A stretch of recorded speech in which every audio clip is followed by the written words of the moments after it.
Hi guys, and welcome back to another DrAce video, and today we're going to be playing GP Bikes. Now GP Bikes has been recommended to me quite a few times on my YouTube comments and even in the Discord server, so I thought it was time to finally take that plunge into the motorcycle simulation world of GP Bikes. Now my first impressions of GP Bikes was, wow, yeah, this game is difficult, but it's also difficult because it wants to be difficult, if that makes sense. So basically I'm going to explain how and why I say these things. Now a lot of the controls in this game not fluid. Nothing feels fluid, everything feels sort of animation to animation. And it's a little bit frustrating to get into, but once you sort of get the hang of it, you do start to enjoy it, and it's one of those things you have to persevere with. Now this is meant to be a motorcycle simulation game, so the idea is it's meant to simulate motorcycles in real life. And it does a very good job of it in a lot of aspects, especially in the braking zone. If you brake too hard, if you throttle too much, you will spin the rear, and the crashes are somewhat realistic. Now I think the game, first and foremost off the bat, it looks awful. I think the graphics are really poor.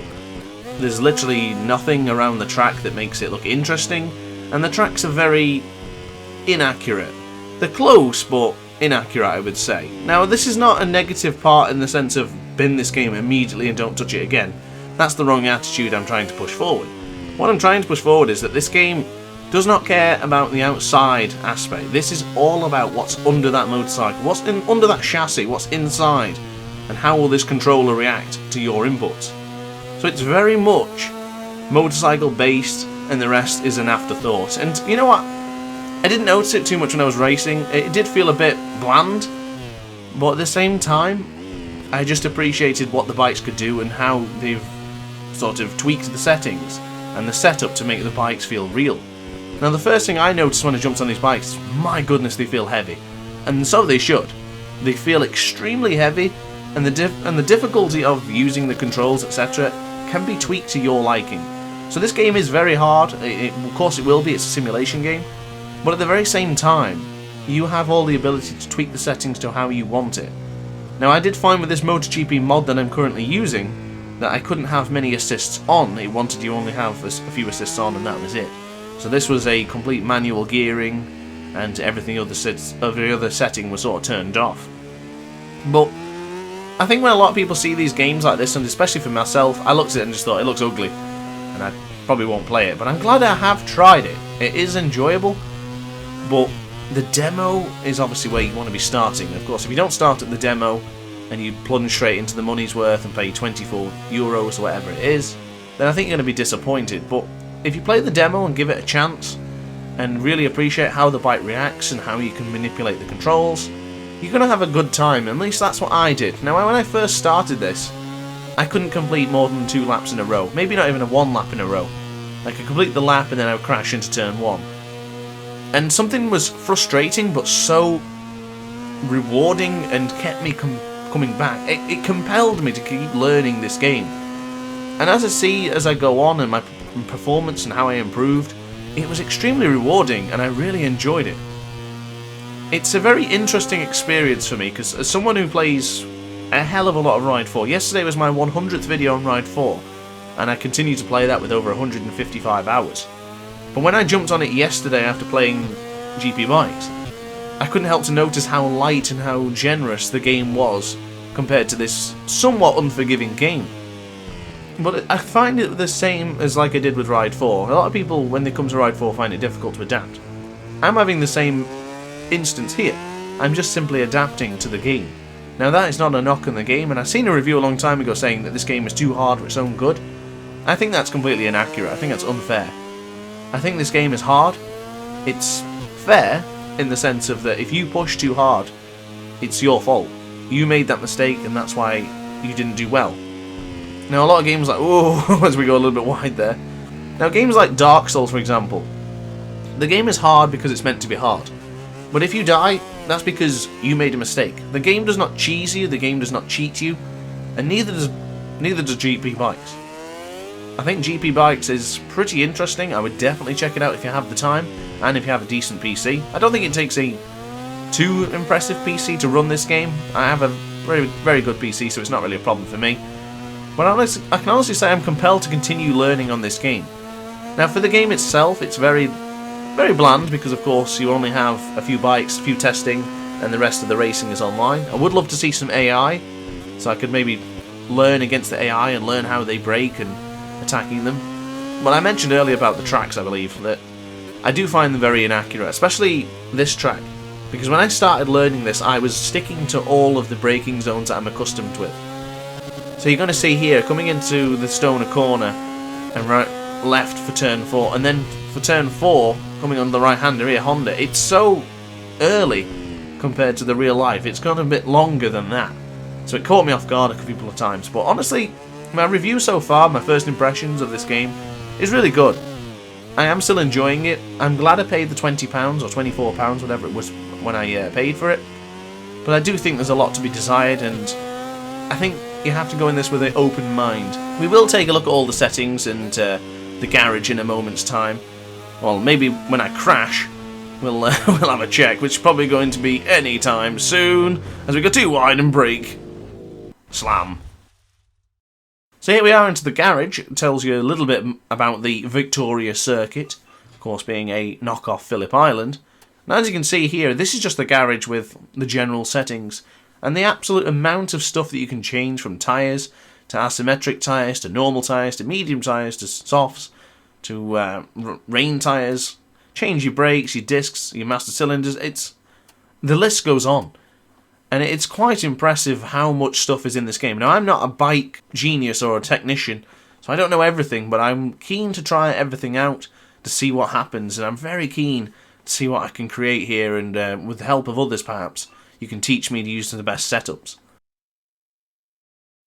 Now, the thing that compels me the most about this game is the mods. Now, I wanted to use Danny Pedrosa on that KTM, and there I could have it. And that is all down to the ability of wicked people making mods. So people in their own spare time, creating paints as they call them for the bikes. You can download pretty much anything you can think of. You chuck it in the forum, I'm sure someone will take care of it. Really cool idea, because as I say, I want to play with some bikes that I might not be able to use, and you have it all here in one cohesive package. Very nice. So we'll change over and go to the Monster Yamaha leathers, onto the Monster Energy Yamaha. I still have the Lorenzo helmet selected there, so let me quickly change that over to the Valentino Rossi AGV Pista. And it's honestly really good looking. The details on the bikes and on the paints are where this game shines. Because of course, as I said earlier, the tracks and stuff aren't really that accurate, but at least with the bikes and the leathers, it does look really, really nice. One downfall I will have is even the mods, they take a long time to load. And it's quite annoying, especially when you're changing the bikes. It can take up to about 15 seconds to change the bike. And it's a little bit annoying, and before you question my my hard drive or solid state drive, it is in a NVMe M.2 storage device, which has very high 4K reading speeds and writing speeds, so there's no reason that it should take as long as it does to change the bikes. But for the time being, it's quite alright. It's one of those things you just change a few times as you want, and everything will be fine. But as you can see, I'm just looking at some Rossi leathers here. The plethora of Rossi stuff that I'm, obviously as a huge Rossi fan, I'm pleased to see that there's more than enough for me to go around. But we'll continue to change the bikes so you can have a little bit of a look. So jumping on the Petronas Yamaha SRT, changing over to the Frankie Morbidelli livery, and we can even have a look at Johan Zarco on the Idemitsu Honda. So let's move across now to Misano. Let's take a look at another track. We're going to be on board the GP20 with Danilo Petrucci.